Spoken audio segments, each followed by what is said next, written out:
नमस्कार दोस्तों, मैं हूं धर्मेंद्र कुमार प्रजापति और मेरे इस YouTube चैनल बायोलॉजी के नोट्स पे आपका स्वागत है। अगर आप मेरे इस चैनल पर नए हैं तो मेरे चैनल को लाइक और सब्सक्राइब करना न भूलें और वीडियो को अंत तक देखें और साथ ही साथ बेल आइकन को जरूर दबाएं ताकि मेरी हर वीडियो सबसे पहले आप तक पहुँचे। पौधों में पोषण की बात हम लोग कर रहे थे और पौधों में पोषण के अगले क्रम में प्रकाश संश्लेषण के अगले क्रम में मैं आज आपको मैकेनिज्म ऑफ फोटोसिंथेसिस यानी प्रकाश संश्लेषण की क्रियाविधि के बारे में बताने जा रहा हूँ, जिसमें मैं आपको बताऊंगा कि प्रकाश संश्लेषण की क्रिया कैसे पौधों में संपन्न होती है। तो सबसे पहले हम बात करते हैं कि प्रकाश संश्लेषण की जो क्रिया है वह एक ऑक्सीकरण एवं अपचयन की जटिल प्रक्रिया होती है, यानी इसमें ऑक्सीकरण और अपचयन दोनों होता है।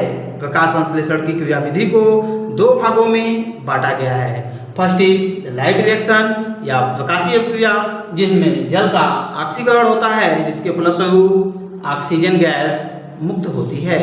यानी हम जान चुके हैं कि पौधों में ऑक्सीजन जल के द्वारा ही मुक्त होती है। The second part is dark reaction या अप्रकाशीय क्रिया, और अप्रकाशीय क्रिया में कार्बन डाइऑक्साइड का अपचयन होता है जिसके फलस्वरूप शर्करा या ग्लूकोज का निर्माण होता है। अब हम आपको बताते हैं कि डार्क रिएक्शन यानी प्रकाश संश्लेषण की अप्रकाशीय क्रिया को 3 चक्रों में बांटा गया है, 3 भागों में बांटा गया है। First is the Calvin cycle, पहला केल्विन चक्र, दूसरा हैच स्लैग चक्र और तीसरा कैम पैथवे कैम पैथवे। तो आइए आज हम बात करते हैं सबसे पहले केल्विन साइकिल की। केल्विन साइकिल का खोज मेल्विन केल्विन नामक वैज्ञानिक ने किया था, इसलिए इसे केल्विन चक्र भी कहते हैं।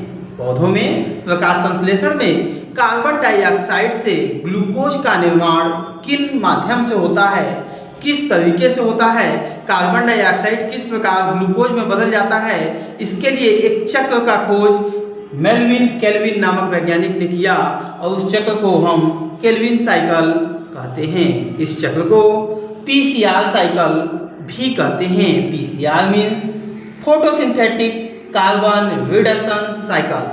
फिर से सुन लें, फोटोसिंथेटिक कार्बन रिडक्शन साइकिल भी कहते हैं और साथ ही साथ इसे C3 साइकिल भी कहते हैं। केल्विन साइकिल को C3 साइकिल क्यों कहते हैं यह हम आपको बता दें कि केल्विन साइकिल में जब केल्विन साइकिल का उत्पत्ति होता है तो उसमें एक प्रोडक्ट बनता है 3-फॉस्फोग्लिसरिक एसिड, और 3-फॉस्फोग्लिसरिक एसिड जो है वह केल्विन चक्र का प्रथम उत्पाद फर्स्ट प्रोडक्ट कहलाता है। और केल्विन साइकिल का फर्स्ट प्रोडक्ट 3-फॉस्फोग्लिसरिक एसिड 3 कार्बन परमाणु वाला होता है, यानी इनमें कार्बन परमाणुओं की संख्या 3 होती है, इसलिए इन्हें C3 साइकिल भी कहते हैं। और ऐसे पौधे जिनमें कार्बन डाइऑक्साइड का स्थिरीकरण C3 साइकिल के द्वारा होता है, या हम कह सकते हैं केल्विन साइकिल के द्वारा होता है, उन पौधों को हम C3 पौधे भी कहते हैं। अब हम बात करते हैं केल्विन चक्र की। केल्विन चक्र का शुरुआत या स्टार्टिंग या प्रारंभ रिबुलोज 5-फॉस्फेट से होता है। रिबुलोज 5-फॉस्फेट 5 कार्बन परमाणु वाला एक पेंटोस शर्करा होता है। रिबुलोज 5-फॉस्फेट से यह बदलता है रिबुलोज 1,5-बाइफॉस्फेट में। रिबुलोज 1,5-बाइफॉस्फेट 3-फॉस्फोग्लिसरिक एसिड में बदल जाता है और यही 3-फॉस्फोग्लिसरिक एसिड इस केल्विन चक्र का प्रथम उत्पाद कहलाता है। 3-फॉस्फोग्लिसरिक एसिड से यह 1,3-डाइफॉस्फोग्लिसरिक एसिड में बदलता है, जिसके बाद यह एसिड एल्डिहाइड में बदल जाता है और उसका नाम होता है 3-फॉस्फोग्लिसरॉल्डिहाइड। 3-फॉस्फोग्लिसरॉल्डिहाइड जब बनता है तो इसमें कुल अणुओं की संख्या 12 होती है। हम आपको फिर से बता दें कि रिबुलोज 5-फॉस्फेट में अणुओं की संख्या 6 थी, रिबुलोज 5 फास्फेट में अणुओं की संख्या 6, रिबुलोज 1,5 बाइफास्फेट में अणुओं की संख्या 6, और इससे जब बना 3 फास्फोग्लिसरिक एसिड, इनमें मोल की संख्या या अणुओं की संख्या 12 थी। अब इस 3 फास्फोग्लिसरिक एसिड से 12 अणु 1,3 डाइफास्फोग्लिसरिक एसिड के बनते हैं। फिर इन 1,3 डाइफास्फोग्लिसरिक एसिड के अणु से 12 अणु 3 फास्फोग्लिसरल्डिहाइड के बनते हैं। इन 3 फास्फोग्लिसरल्डिहाइड के अणुओं से 10 अणु पुनः 10 मोल पुनः रिबुलोज 5 फास्फेट के निर्माण में चले जाते हैं। बचे आपके कितने?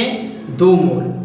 फिर से ध्यान दीजिए, 3 फास्फोग्लिसरल्डिहाइड के 12 मोल थे, उन 12 मोल में से 10 मोल पुनः रिबुलोज 5 फास्फेट के निर्माण में चले गए, तो हमारे पास कितने बचे? 2 मोल। उस 2 मोल में से 1 मोल से बनता है 3 डाइहाइड्रोक्सी एसीटोन फास्फेट। क्या बनता है? 3 डाइहाइड्रोक्सी एसीटोन फास्फेट। और बचा हुआ एक अणु 3 फास्फोग्लिसरल्डिहाइड का, ये और ये, या हम कह सकते हैं कि 3 फास्फोग्लिसरल्डिहाइड का 1 मोल और जो बना हुआ 3 डाइहाइड्रोक्सी एसीटोन फास्फेट का 1 मोल, दोनों मिलकर के फ्रक्टोज 1,6 बाइफास्फेट का निर्माण करते हैं। अब ये फ्रक्टोज 1,6 बाइफास्फेट फ्रक्टोज 6 फास्फेट में बदल जाते हैं, फ्रक्टोज 6 फास्फेट में बदल जाते हैं। फिर ये फ्रक्टोज 6 फास्फेट अपने समावयी ग्लूकोज 6 फास्फेट में बदल जाते हैं, और ग्लूकोज 6 फास्फेट और फ्रक्टोज 6 फास्फेट, ग्लूकोज 6 फास्फेट और फ्रक्टोज 6 फास्फेट मिलकर के कार्बोहाइड्रेट्स का निर्माण करते हैं। इस प्रकार केल्विन चक्र में कार्बन डाइऑक्साइड के स्थिरीकरण से कार्बोहाइड्रेट्स या शर्करा का निर्माण होता है। हम आपको केल्विन चक्र का रिवीजन एक बार फिर से बता दें कि केल्विन चक्र की उत्पत्ति रिबुलोज 5 फास्फेट से होती है। रिबुलोज 5 फास्फेट 5 कार्बन परमाणु वाला एक पेंटोस शर्करा होता है, जिनकी कुल अणुओं की संख्या 6 होती है, यानी रिबुलोज 5 फास्फेट के 5 मोल होते हैं। इस रिबुलोज 5 फास्फेट में फास्फेट जुड़ जाने से एटीपी से, या आप इसे ऐसे दिखा सकते हैं, एटीपी से एडीपी, इनमें फास्फेट मिलने से ये रिबुलोज 1,5 बाइफास्फेट का निर्माण करते हैं, जिनके अणुओं की संख्या 6 होती है। यह रिबुलोज 1,5 बाइफास्फेट 20 से ब्रेक डाउन हो जाते हैं। आप यहाँ देख सकते हैं कि रिबुलोज 5 फास्फेट में या 1,5 बाइफास्फेट में 6 कार्बन परमाणु और 2 फास्फेट समूह होते हैं। ये 20 से ब्रेक डाउन होकर के 3 कार्बन परमाणु और 1 फास्फेट के 3 फास्फोग्लिसरिक एसिड का निर्माण करते हैं। तो 3 फास्फोग्लिसरिक एसिड के 12 मोल का निर्माण होता है, जिनसे पुनः फास्फेट जुड़ने